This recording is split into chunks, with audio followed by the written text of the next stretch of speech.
안녕하세요. 배우 이태란입니다. 오늘은 나무는 자신을 위해 그늘을 만들지 않는다 중에서 스티븐 스필버그 23 시호실 읽어드릴게요. 20살의 스티븐 스필버그가 유니버셜 영화사로 출근을 한다. 감독과 작가들, 편집자와 여러 스태프들과 인사를 나눈다. 그리고 자신의 사무실인 스티븐 스필버그 23C 호실로 들어간다. 그리고 스티븐 스필버그는 자신만의 작업에 골몰하기 시작한다. 이렇게 말하면 독자 중에는 불과 20살의 청년이 유니버셜 영화사 같은 메이저 영화사에 자신의 사무실을 가지고 있었다니 역시 스티븐 스필버그는 대단했군 하고 생각할지 모르겠다. 하지만 유니버셜 영화사 그 어디에도 스티븐 스필버그 23C 호실은 등록되어 있지 않았다. 그럼에도 불구하고 그의 방은 엄연히 존재했다. 어떤 행정적 절차도 거치지 않았고 누구의 허락도 받아내지 못했는데도 그 방은 스티븐 스필버그가 그 누구의 허락도 절차도 없이 스스로 만들어낸 사무실이었다. 그는 유니버셜 영화사 한 구석에 비어있는 사무실을 발견하고 명패를 사다가 붙이고 입주자 명단에 자신의 이름을 끼워 넣었던 것뿐이다. 나이 어린 스티븐 스필버그는 아버지 양복을 입고 출근을 했다. 회사 중역의 아들쯤으로 여긴 경비원이 그에게 손을 흔들어 주었다. 스티븐 스필버그는 천연덕스럽게 유명한 감독들과 스태프들과 친분을 쌓았다. 그리고 그들이 영화 작업을 하는 것을 바로 곁에서 지켜보면서 생생한 영화 공부를 할 수 있었다. 바로 그러한 열정과 당돌함과 자신만만함이 지금의 스필버그를 만드는 가장 중요한 계기가 되었다. 잘 아는 대로 그는 지금 영화 한 편을 찍으면 우리나라가 자동차 150만 대를 수출하는 것과 맞먹는 돈을 벌어들이는 영화 감독이 되어 있다. 어릴 적 스필버그는 이렇게 당돌하고 자신만만한 스타일의 사람이 아니었다. 유태인 부모 밑에서 태어난 그는 부모의 이혼으로 지극히 내성적인 성격을 지니게 되면서 친구들로부터도 따돌림을 당했다. 요즘 말로 왕따였다.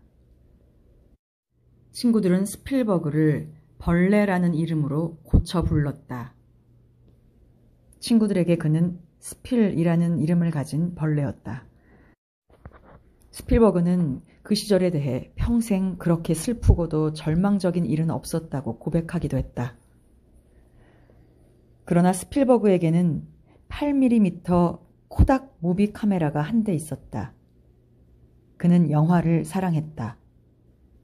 자신이 살고 있는 현실은 고통스럽고 힘든 것이었지만 그는 영화 속에서 꿈꾸고 숨 쉴 수 있었다.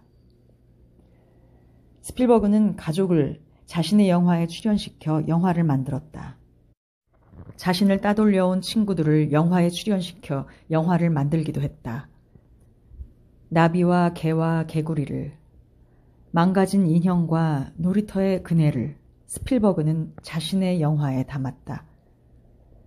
심지어 자신을 가장 괴롭히던 덩치 큰 백인 아이를 자신의 영화에 출연시키기도 했다.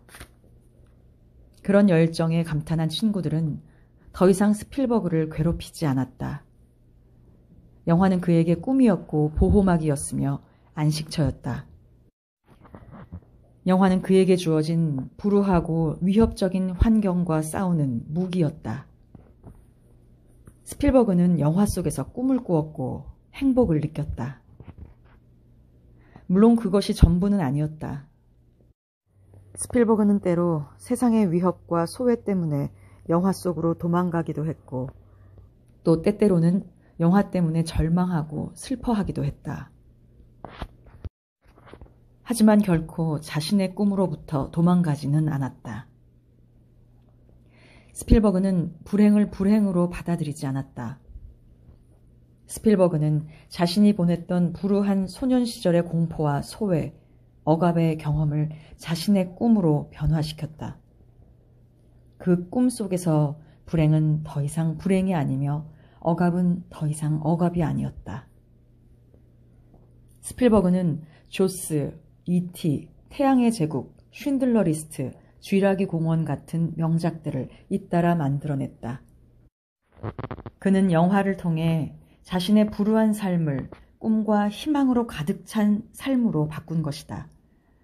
이제 전 세계 10억 명의 관객이 그의 영화를 보기 위해 줄을 서고 있다.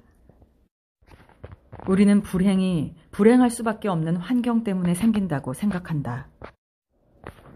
하지만 내 생각에 불행은 꿈이 없기 때문에 생긴다. 꿈을 가지고 있는 사람은 불우한 환경을 불우하게 살아내지 않는다.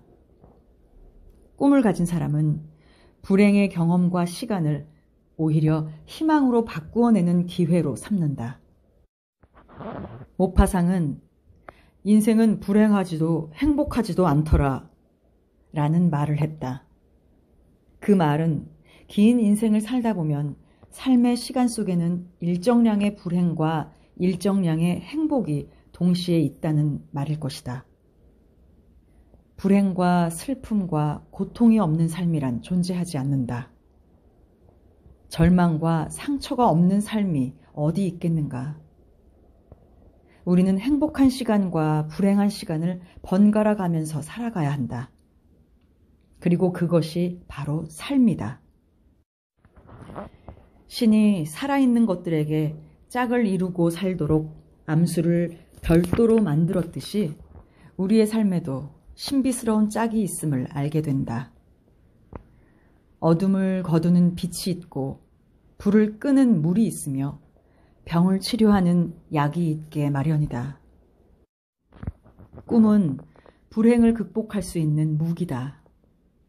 꿈을 꾸는 것은 세상의 소외와 억압과 싸우는 무기다.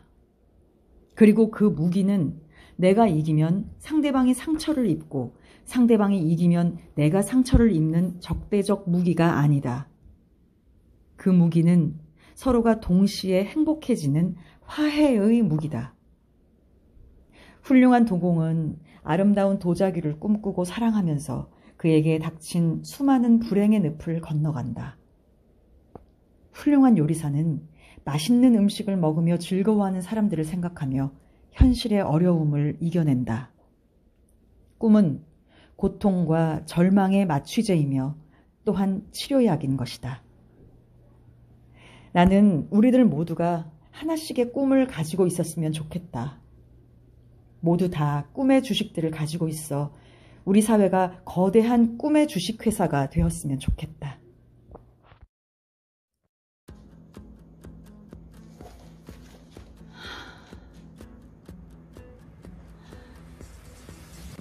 여러분은 지금 어떤 꿈을 꾸고 계신가요?